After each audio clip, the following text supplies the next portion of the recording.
Namo tassa bhagavato arahato sama sambuddhassa.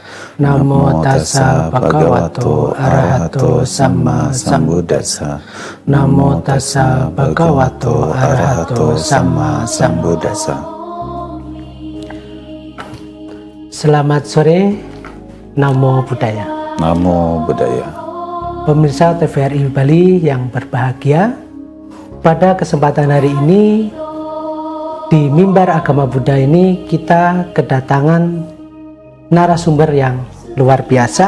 Nah, pada kesempatan sore hari ini kita akan membahas tentang penerapan Pancasila Buddhis dalam kehidupan.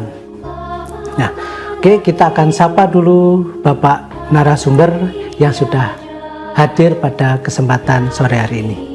Oke, Pak Mirsa, selamat sore, Namo Buddhaya. Selamat sore, Namo Buddhaya. Ya, terima kasih sudah berkenan hadir pada kesempatan sore hari ini di dalam acara Mimbar Agama Buddha.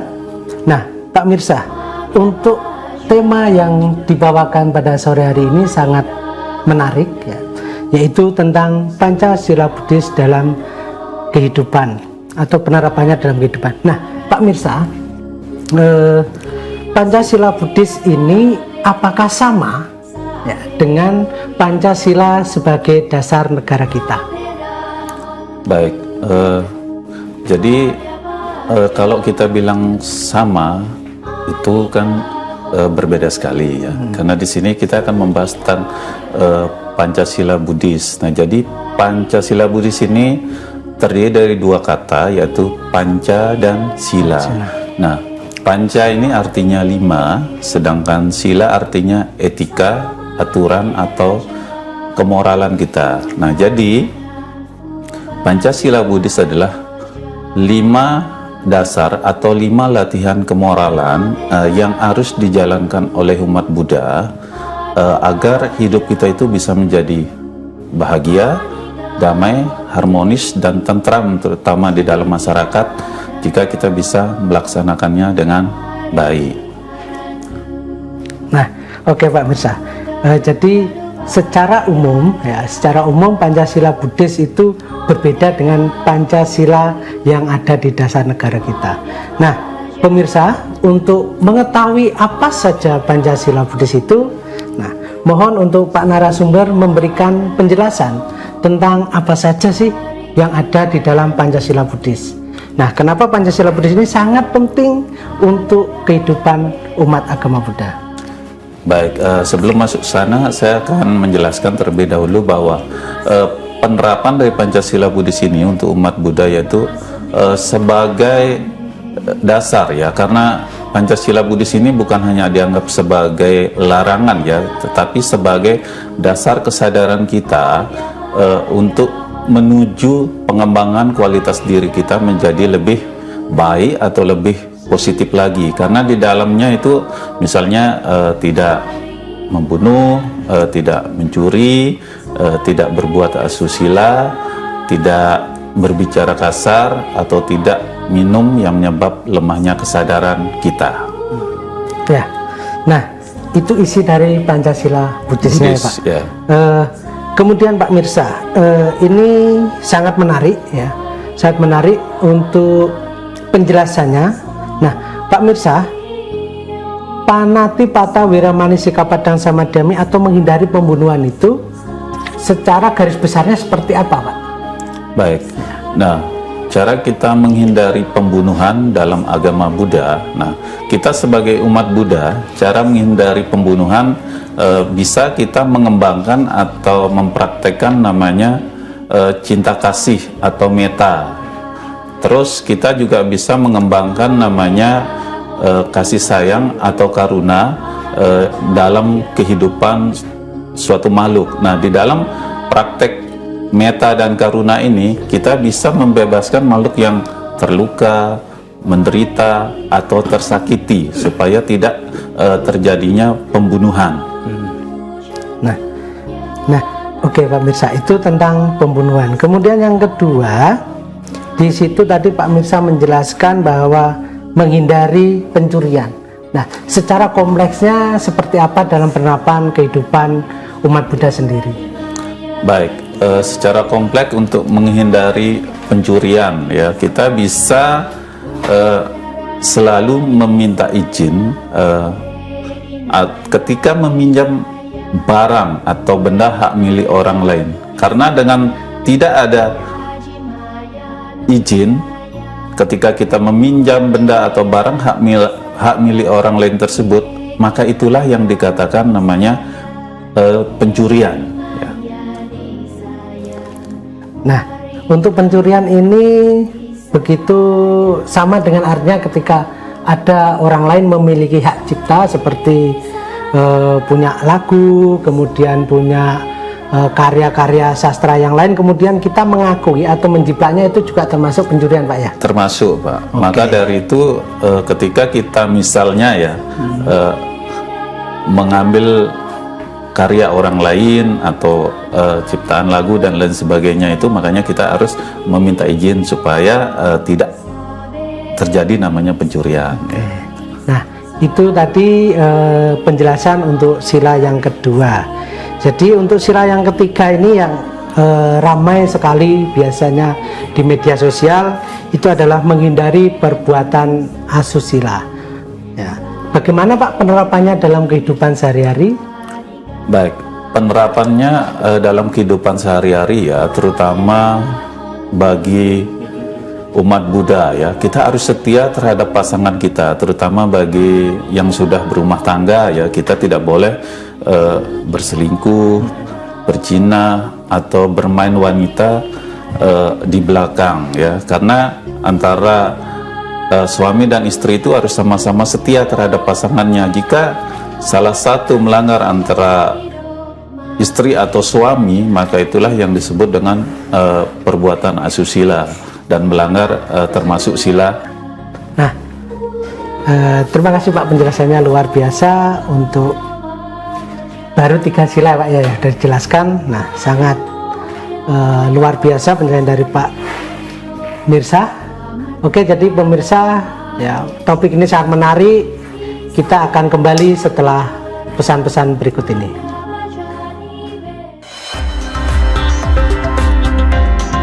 TVRI Bali, media pemersatu bangsa.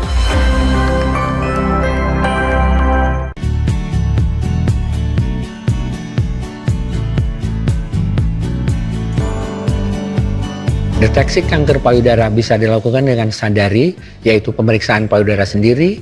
Untuk memeriksa adanya benjolan dilakukan setiap bulan beberapa hari setelah periode menstruasi dimulai pada usia 20 tahun. Selanjutnya, pemeriksaan juga dapat berupa ultrasonografi payudara dan mamografi. Agar terhindar dari kanker payudara, pastikan Anda memiliki pola makan dan pola hidup yang sehat.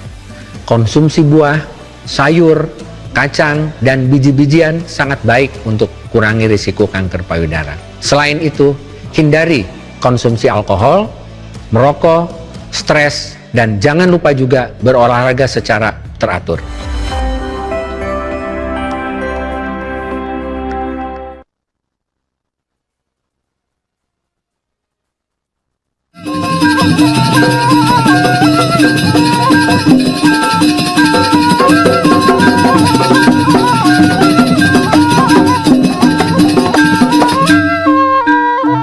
Ngiring piar seyang acara gegirang Nyabran Rahina Sanis Cara Ring TVRI Bali, media pemersatu bangsa.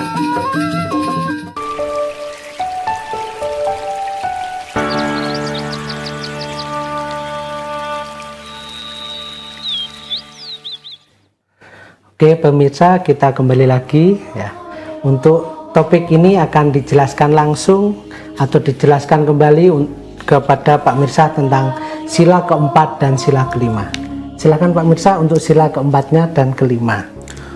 Baik, sila keempat seperti yang kita ketahui di Parita, yaitu musawada ramani sikap padang sama diami, yaitu menghindari ucapan yang tidak benar.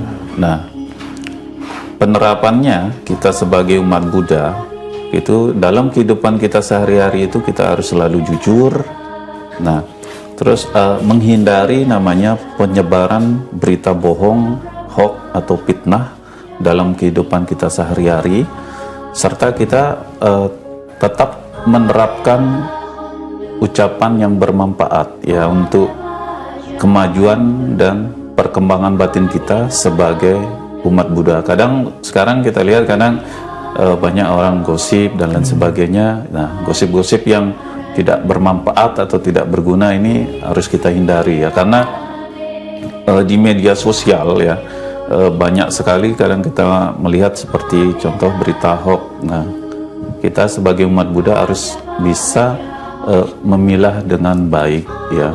Misalnya melalui media sosial TikTok, YouTube, Telegram, Facebook. Nah, berita-berita seperti hoax atau gosip dan lain sebagainya ini kita sebagai umat Buddha benar-benarlah kita memilah, jangan sampai kita menyebarkannya seperti itu.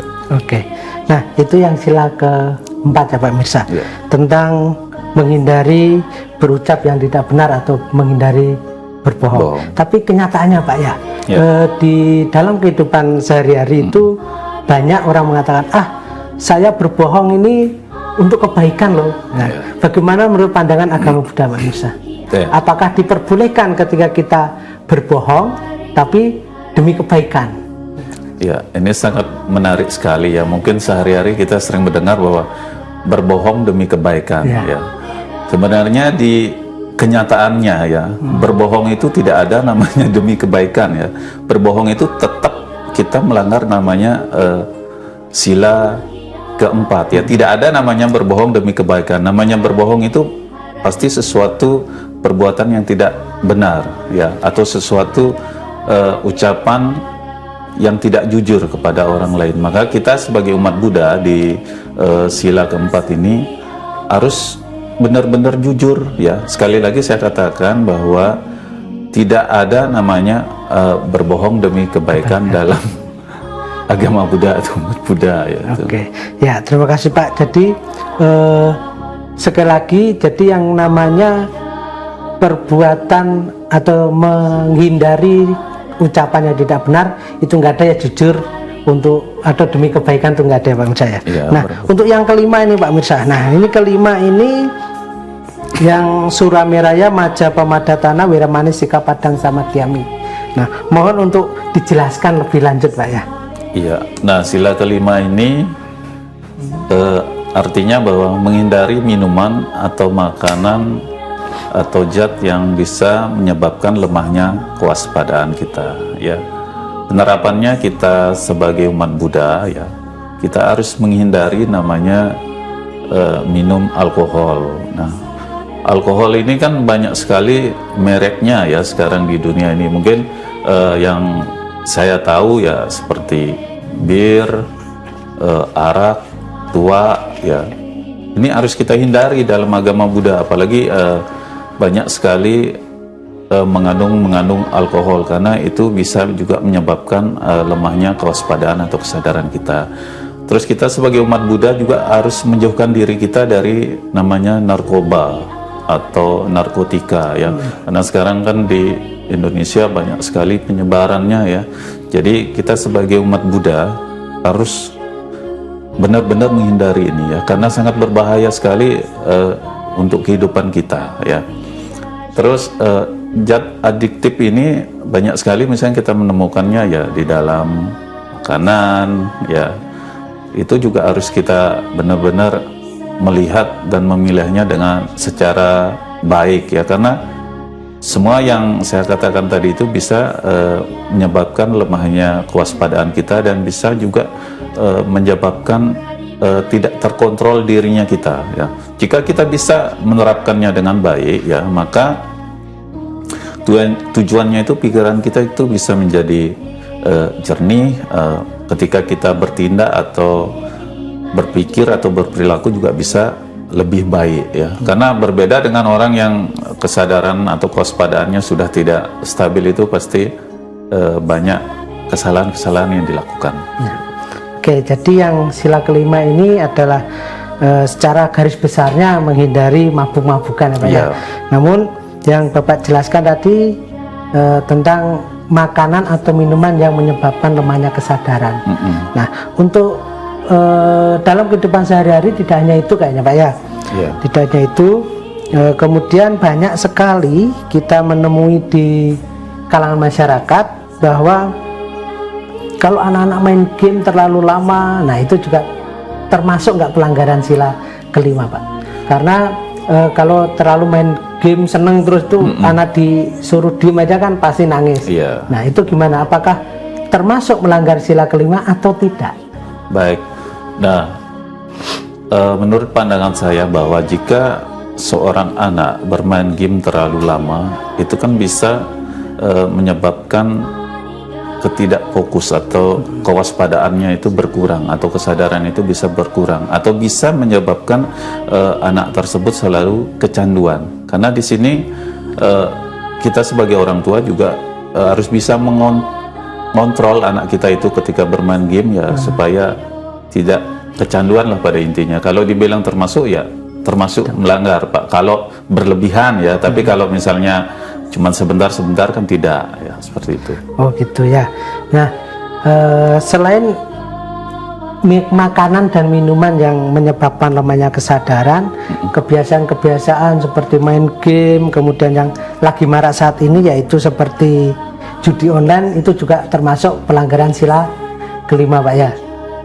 Nah, kalau judi online ya, jika kita menghamburkan kekayaan kita berlebihan ya, itu termasuk ya, karena kita kan judi online itu kan juga kesadaran atau kewaspadaan kita itu berkurang atau hilang ya.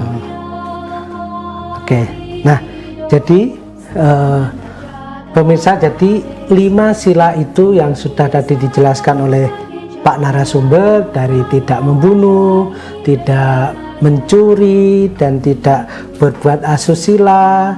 Nah, kemudian tidak berbohong dan mabuk-mabukan. Nah, itu sudah dijelaskan oleh Pak narasumber. Kemudian masih ada topik-topik yang atau pertanyaan yang lebih menarik lagi. Kita kembali setelah yang satu ini.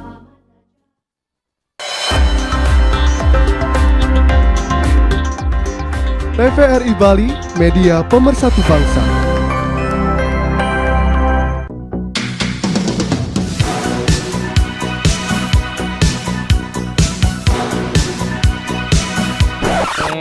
Rame banget Dul. Iya.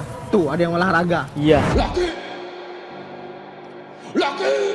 Nah itu jogging tuh. Wih ada yang latihan deh. Ngelukis, ada yang ngelukis men. Mana? Dul, coba dulu kita nggak bersatu, nggak bisa nih kayak gini. Iya juga ya. Persatuan adalah pilar utama yang menjaga Indonesia tetap kokoh. Perbedaan bukan halangan, perbedaan yang membuat kita menjadi satu. Karena kita Indonesia.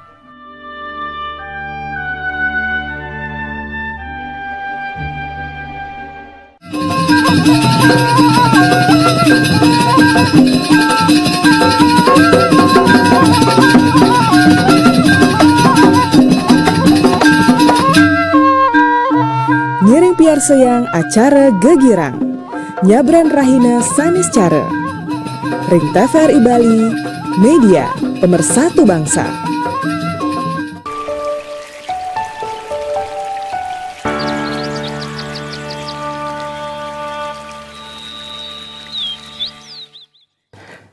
Oke pemirsa, kita kembali lagi ke acara Mimbar Agama Buddha dengan tema Pancasila Buddhis dalam kehidupan sehari-hari.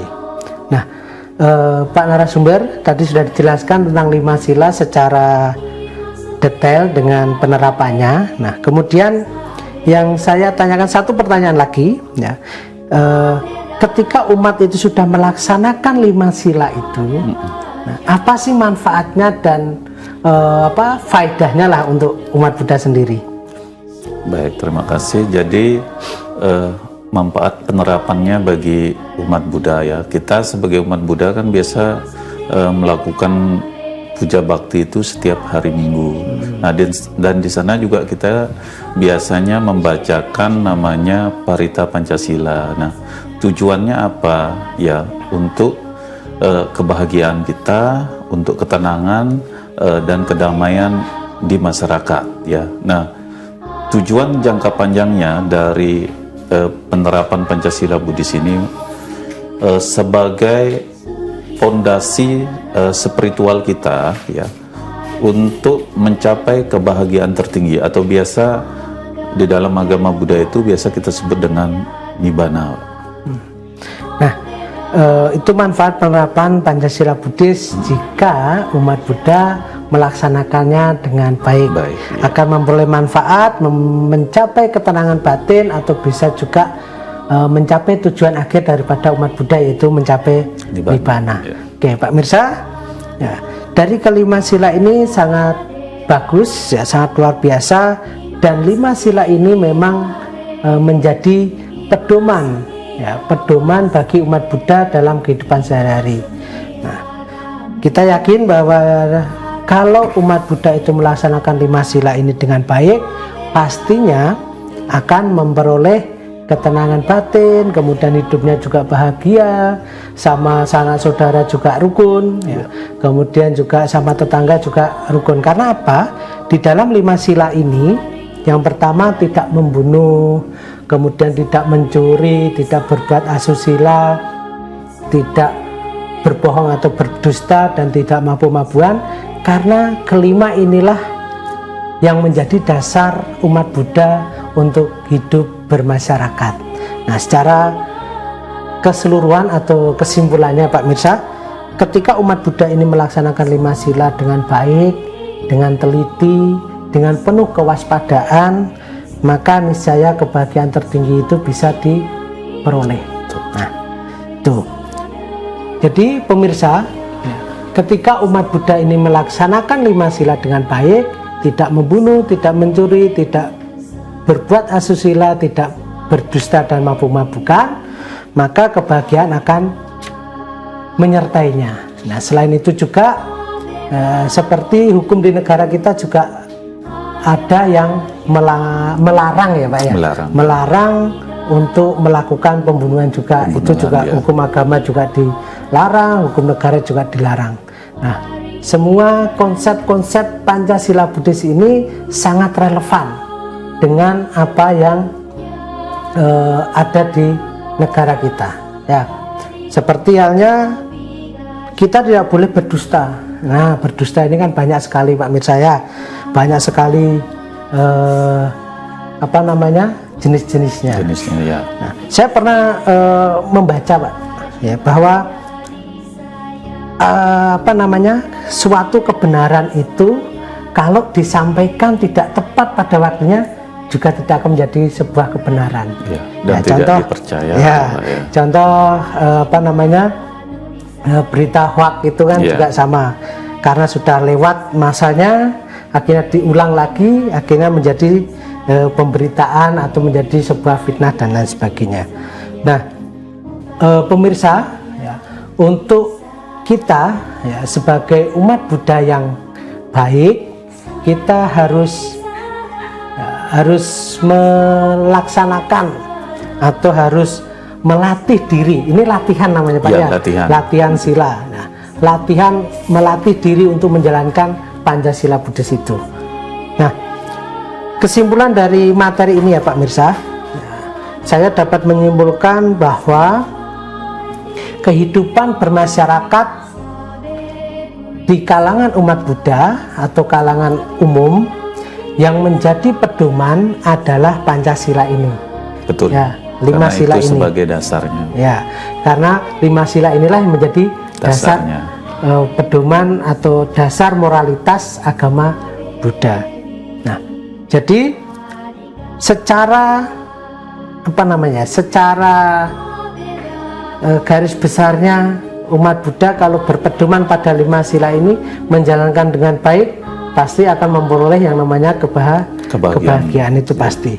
Jadi pemirsa, pedoman hidup umat Buddha, Pancasila Buddhis ini sangat perlu dan harus kembangkan dalam kehidupan sehari-hari. Nah, niscaya ketika kita sudah melakukan 5 sila ini dengan baik, kebahagiaan ya, akan menyertai diri kita. Kemudian selain kita memperoleh manfaat, ya, kesimpulan dari semua materi ini, satu, ketika kita melaksanakan sila, maka kita akan bisa menjadi umat yang baik, bisa menjadi manusia yang baik dalam bersosialisasi atau berinteraksi dengan orang lain, seperti saudara, seperti tetangga kita, atau dalam masyarakat. Nah, itu tadi pembahasan tentang Pancasila Buddhis dalam kehidupan umat Buddha sudah dijelaskan oleh Pak narasumber dengan sangat luar biasa. Mari kita akhiri ya dengan bersama-sama mengucapkan Sape Sata Bhavantu Sukhitata. Semoga semua makhluk berbahagia. Sadu, sadu, sadu.